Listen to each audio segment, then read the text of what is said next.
직장이 아니라 사실 직업을 선택해야 하는 게 맞을 거예요. 어, 뭐 유명한 연예인이 되고 싶다. 뭐 화려한 무대에서 춤을 추는 아이돌이 되고 싶다. 튼튼하고 멋있는 몸을 가진 스포츠 스타가 되고 싶다까지는 애교로 보겠는데, 건물주가 되고 싶다. 건물주의 자식으로 태어날 걸. 공무원, 그러니까 철밥통인 공무원을 해서 죽을 때까지 평범하게, 뭐 공무원이 뭐 나쁜 건 아닙니다만 아무튼 좀 그렇잖아요. 직업이 아닌, 그러니까 직장이 아닌 직업을 찾아도 부족하고 모자랄 시대에 모든 많은 사람들이 직장을 찾고자 혈안되어 있는 이 시대, 이 유불문, 자본주의가 만들어낸 병폐라고 볼 수도 있을 것이고, 또 단순히 우리나라뿐만 아니라 전 세계적으로 거의 동시적으로 같은 경쟁의 그라운드 위에서 피터지어 가면서 싸우기 때문에 벌어지는 현상이라고 볼 수 없는데요. 다빈치 북스에서 만든 미래 직업 다이어리가 이제 그런 현실을 앞으로 살아가게 될 우리 어린 친구들, 10대들을 대상으로 이야기하는 일종의 직업 윤리 가이드북입니다. 미래 직업 다이어리. 뭐 그죠? 사실 직업이란 게 또 의외로 이렇게 성행하다가도 또 하루아침에 또 사라지고, 또 사라졌다가도 또 어느 날 또 휙 하고 생기고 또 그래요. 신기하죠? 근데 또 이것도 얼마나 생명력이 오래 갈진 몰라서, 참 우리는 굉장히 빠르고 혼란스러운 시대에 살고 있는 거죠. 그러다 보니까 그 급변하는 흐름에 계속 정신을 못 차리면서 어쩌면 뒤처져 있는 것은 아닐까라는 자책과 반문들을 습관적으로 반복적으로 내뱉는 게 아닌가 싶습니다. 책은 되게 금방 읽히긴 했어요. 물론 이제 10대들을 대상으로 하는 책이라 어렵고 전문적인 용어 그리고 깊이 있는 접근은 일찌감치 버리고 굉장히 차분하게 그러려니 하는 이야기들로 이어가는데요. 뭐 웹툰, 또 게임 개발자, 미래 교사, 인공지능 개발자, 드라마와 영화의 스토리 창작과 제작, 융합 콘텐츠 크리에이터 등에 대한 이야기를 합니다. 사실 이런 책을 굳이 읽는 이유는 딱 하나예요. 저도 결국은 10살, 7살 두 아이의 아빠이기도 하고, 또 저도 어떻게 보면은 결국은 이미 꼰대와 아재의 나이가 세대로 접어들었고요. 언제까지나 내가 갖고 있는 사고방식과 이해하고 있는 논리로 아이들에게 접근할 수는 없다라는 게 이미 아내와의 고민 끝에 내려진 결론이기도 하고, 그러다 보니까 똑같은 책이라도 과거의 시대에 출판된 책보다는 그래도 근래에 출판된 책들이 확실히 편집도 편집이거니와 아이들에게 접근하는 방식이 조금씩은 다른 게 보이더라고요. 그래서 결국은 이 책을 보는 것도 우리 아이들이 어떤 부분을 고민하게 될까라는 어떤 궁극적인 질문에서 시작된 행동이기도 하고요. 사실 뭐 책에서 나오는 직업들 멋있죠. 뭐 웹툰 작가 떼돈 벌죠. 이게 뭐 게임 개발자 뭐 그냥 아유 그냥 그런데 과연 우리가 이런 뜨는 직업들 위해서 할 수 있는 것들이 무엇이 있을까? 사실 책에서도 공통적으로 간파되는 주제의식이 딱 하나 있습니다. 열심히 공부해야 할 것.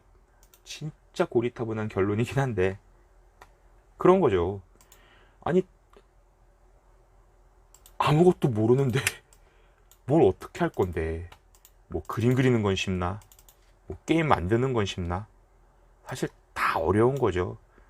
그런 면에서 예전에 어떤 인터뷰에서 여학생이 그런 대답을 한 게 떠올라요.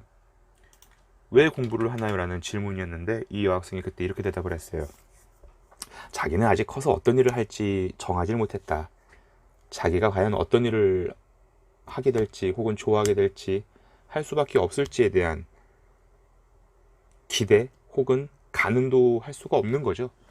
그러다 보니 자기는 나중에 어떤 일을 하게 될지언정 어떤 일을 좋아할 수밖에, 어떤 일을 좋아한다 하더라도 그 일을 더 잘하고 싶을 욕심이 있기 때문에 그 준비로 지금 공부를 한다고 대답을 했어요.